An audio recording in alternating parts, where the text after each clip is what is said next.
기독교 나르시시스트에 대해서. 제 꽤 옛날 영상인데요. 제가 옛날에 올린 영상인데 갑자기 최근에 막 조회수가 올라가고 댓글이 막 오는 영상이 있어요. 이게 나르시시스트가 기독교를 믿는다면, 이 문제에 대해서 조금 더 깊게 생각해 봤어요. 실제로 기독교라는 종교가 나르시시즘을 유발하는 요소가 있는 건가?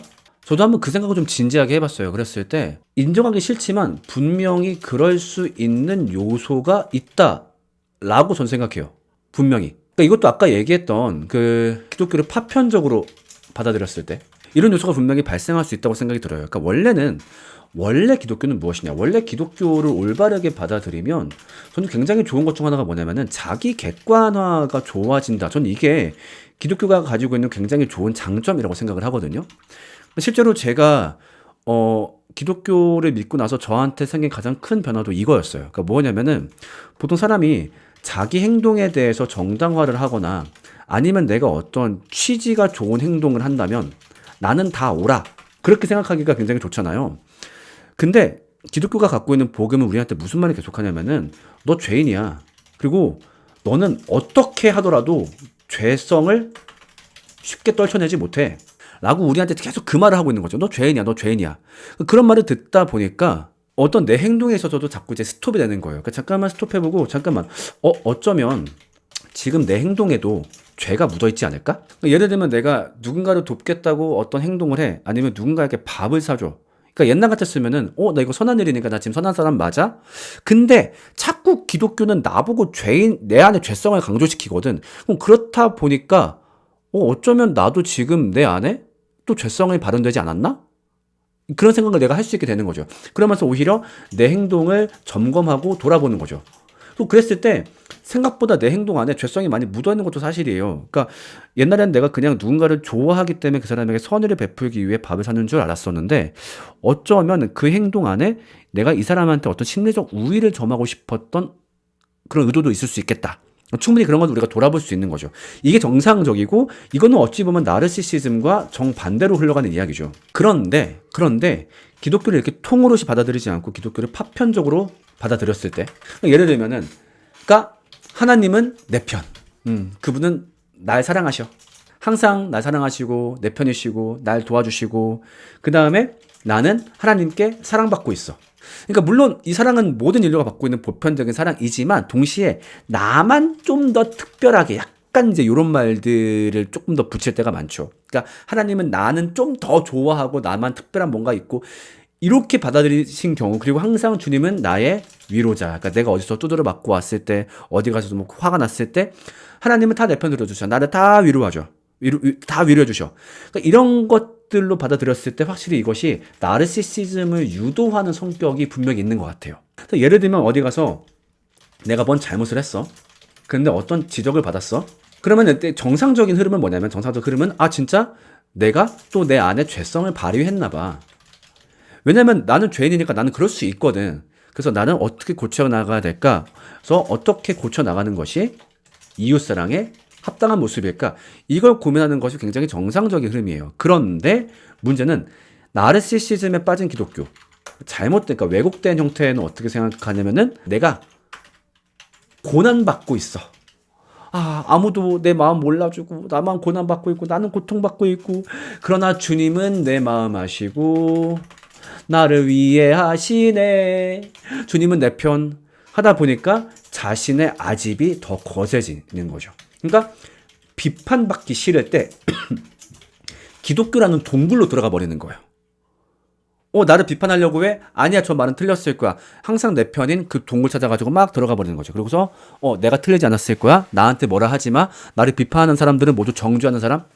그렇다 보니까 이런 어떤 뭐랄까 나르시시즘이 유발되는 요소가 기독교 안에 분명히 있다. 그럼 실제로 기독교에서 나르시시즘은 어떤 형태로 나타나냐?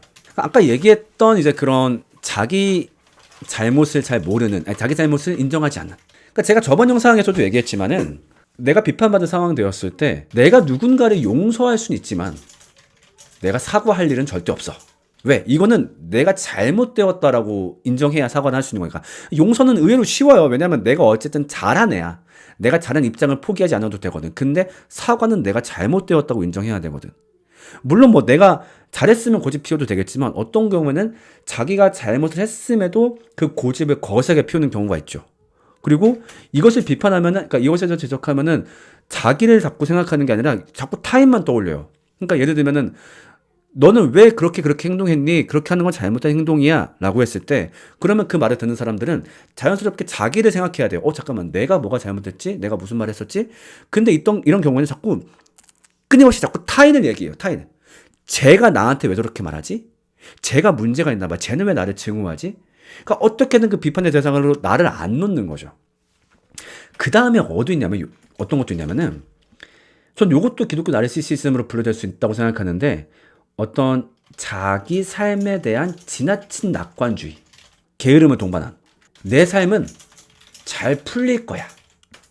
내 삶은 최고가 될 거야. 왜? 하나님은 나에 대해서 최고의 계획을 가지고 있거든. 이런 식의 말씀을 좋아하는 분들이 있어요. 그렇다 보니까 그럼 자기 삶이 정말로 어떤 잘 되기 위해서, 자기 삶의 자기 계획대로 가기 위해서 특별한 어떤 행동을 해야 하는데, 그렇게 하지 않고 자기 삶에 대해서 게으름을 가져가되 근거 없는 낙관주의를 가지고 있는 거죠. 이거 진짜 저는 기독교 안에서 많이 볼 수 있는 것 같아요. 그러니까 기독교 안에서 그런 사례가 있죠. 정말 하나님의 도움으로 잘 먹고 잘 사는 사람들이 있죠. 근데 분명히 거기에 대해서 반대되는 사례도 많이 있어요. 누군가는 순교하기도 하고 누군가 평생 가난하게 살고 가기도 했었는데, 이런 말씀은 쏙 빼고, 그러니까 내가 좋은, 나를 띄워줄 수 있는 어떤 말씀만 고르는 거죠. 그러면서 약간 계속 그 환상 속의 그대 모드로 살고 있습니다. 여러분, 환상 속의 그대 노래 알고 있나요? 사실 이 노래도 저보다 살짝 윗세대여가지고, 이게 그 서태진님의 노래거든요. 서태진님이 이 가사를 통해서 뭘 비판하냐면은, 아무런 노력도 없이 자기 인생이 잘 될 거라고 믿는 인간들이 있다. 그러면서 내 삶은 잘 될 거라 믿는 인간들이 있는데 니네 그거 아니야. 이거거든요. 환상 속의 그대 가사 잠깐만 제가 갖고 와볼게요.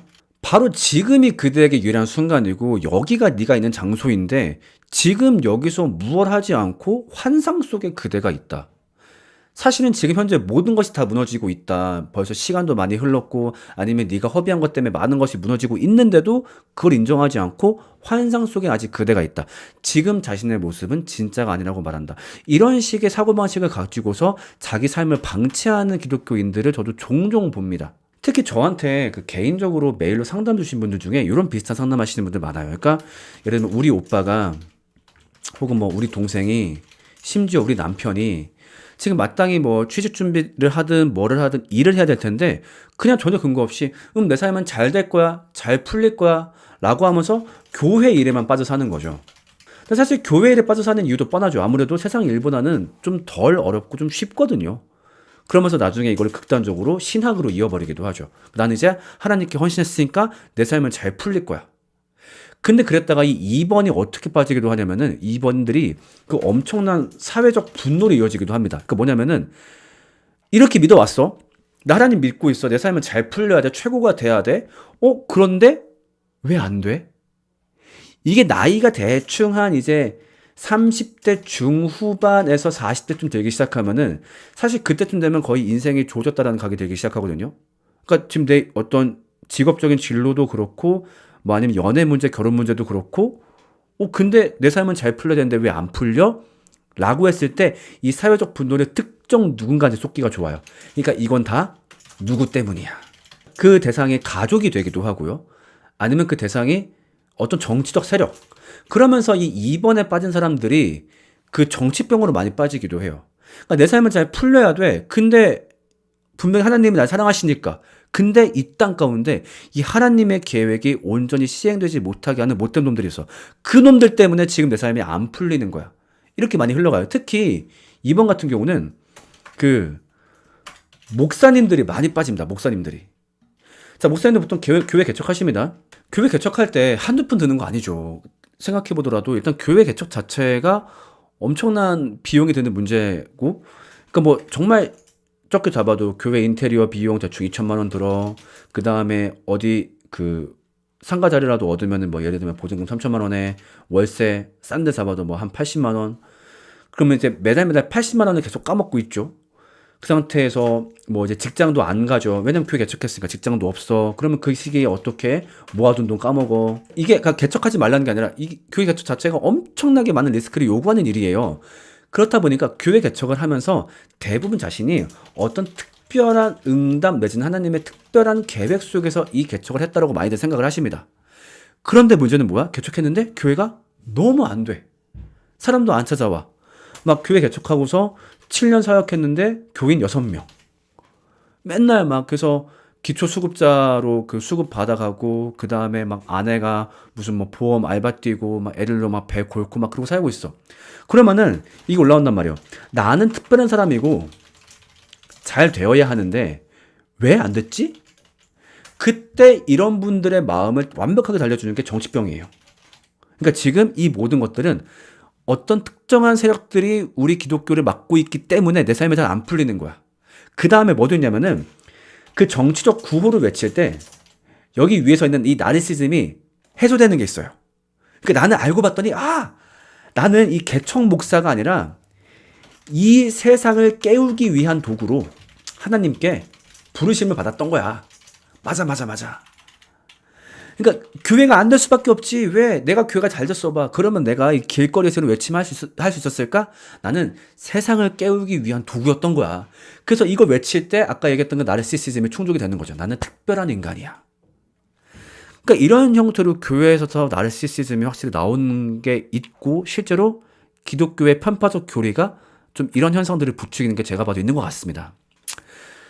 그럼 어떻게 할 것인가? 첫 번째 일단 기독교의 복음을 파편적으로 받아들이지 않도록 전체 복음에 대한 가르침이 정말 중요하겠고 그 다음에 나르시시즘이 보통 어떻게 시작이 되냐면 사소한 거짓말에서 자꾸 출발을 하거든요. 예를 들면은 뭐 자신의 과거에 대해서 부풀리는 거짓말을 한다든가 아니면 어떤 실수를 한 다음에 그것을 자꾸 거짓말한다든가 사소한 거짓말이 시작되었을 때 그걸 용납하지 않는 것. 그러니까 소위 이제 정말 초장에 딱 잡는 거. 우리 공동체에서 그렇게 행동하면 안 돼. 혹은 어떤 사람이 와가지고 자꾸 자기 과거에 대해서 뻥을 쳐. 제가 옛날에 어디 유학 갔었다가 뭐 거기서 뭐 하고 마고 얘기했을 때 누구야? 우리는 네가 그런 경험이 없다고 하더라도 널 사랑할 거야. 그런데 네가 거짓말을 하게 되면은 네가 우리 공동체를 신뢰하지 않는다는 것밖에 안 돼. 네가 과거에 뭘 했든 어떤 경력이 있든 그게 우리가 너에 대한 태도와 관련되어 있지 않아. 그런 말 하지 마. 이런 식으로 사소한 거짓말들을 칼같이 쳐내야 되고 그 다음에 교회 내에서 권면과 치리가 살아 있어야 되겠죠. 그래서 누군가가 자신의 잘못을 인정하지 않는다면은 거기에서도 분명히 올바른 권면과 치리를 통해서 자기를 바라볼 수 있게 해야 되겠죠. 물론 이게 완벽하게 나르시시즘에 대한 치유가 될 수 있을지는 모르겠습니다만 네, 분명히 교회 안에서 이런 사람들을 많이 찾아볼 수 있기 때문에 이런 대처들을 좀 잘 준비해야 되지 않을까 생각을 해봅니다. 그러니까 나르시시즘의 가장 큰 아픔은 뭐냐면은 복음의 매력을 못 느껴요. 이게 제일 아픈 것 같아요. 뭐냐면은 어차피 복음 남들도 다 받는 구원 하나님 나라 이건 좀 재미없는 거야. 왜냐면 나는 좀 더 특별하면 좋겠거든. 나는 좀 다르면 좋겠거든. 나는 정말 하나님이 나한테는 특별한 뭔가를 부어줘가지고 특히 어떤 자기 삶이 예를 들면 자기 삶의 한이나 열등감이 많을수록 이 기독교 나르시시즘에 깊게 빠져요. 그래서 내 삶에는 뭔가 좀 더 특별한 것이 있을 거고 특별한 인생 역전이 있을 거야. 그러면서 복음보다는 신비주의에 빠지게 좋고요. 그러니까 내가 하나님의 음성을 들어 내가 하나님의 어떤 신비한 뭔가를 들어 아니면은 기독교 음모론에 빠지기 좋고요.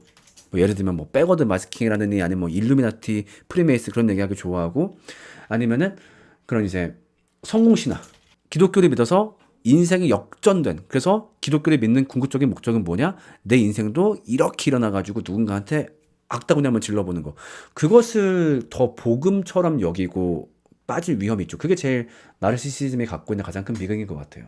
그러니까 이런 분들이 보통 좀 불쌍하기도 해. 그러니까 이해할 수 있는 부분들은 뭐냐면은 나르시시즘을 좀 이해해 보려면 보통 어렸을 때 아니면 성장 과정에서 상처가 있었던 경우가 많고 충격이나 상처 그랬을 때 옆에 위로자가 없었던 사람들. 그러니까 누가 나의 편이 돼주거나 누가 내 상처를 돌봐주지 않아. 그러니까 나를 위로할 사람이 나밖에 없는 거죠. 그러니까 평생을 내가 나를 위로하면서 살아왔던 거야. 왜냐면 아무도 나를 안 위로해줘. 근데 내가 내 잘못을 바라본다. 그러니까 나 스스로마저도 나를 잘못된 사람으로 바라보게 되면은 정말 세상에는 아무런 위로자가 없는 것 같은 거지. 세상에 정말 혼자 버려진 것처럼. 왜냐면 내가 내 인생의 유일한 위로자였었는데 나마저도 나를 죄인이라고 바라보게 되면 그거 너무 끔찍한 거야, 이 사람들한테. 그래서 이 사람들한테는 자기 스스로를 자기 스스로를 돌아보는 일이 정말 죽는 것 같은 공포심이 든다고 하더라고요. 그렇기 때문에 일명 그들의 삶을 조금 이해해 줄 필요도 있습니다. 그러니까 성장 과정에서 위로자가 없었나 보구나. 정말 힘들었나 보구나. 그래서 이런 분들한테 그런 말이 더 필요하겠죠. 내가 너의 위로자가 되어줄게. 그렇게 고집 부리지 않아도 돼. 세상에 너 혼자 있는 게 아니고 우리가 너의 위로자가 되어줄 테니까 너의 진짜 모습을 직면해보자. 우리 모두 아픔이 있어. 우리 모두 죄가 있어. 그렇기 때문에 서로 반성하고 하는 거기 때문에 함께 우리 한번 걸어가보자. 이렇게 해야 되겠죠. 엠마오 연구소. 성장 과정에서 올바른 훈육을 못 받는 케이스도 있더라고요. 최소한도 내가 어떤 잘못된 행동을 했으면은 부모의 역할은 그것에 어떤 선을 정해주는 게 부모의 역할인데 가끔 잘못되게 그 사랑을 줘야 돼. 근데 그 사랑이 정말 이 사람을 방임하는 게 사랑은 아니거든요. 그렇게 자라는 경우도 나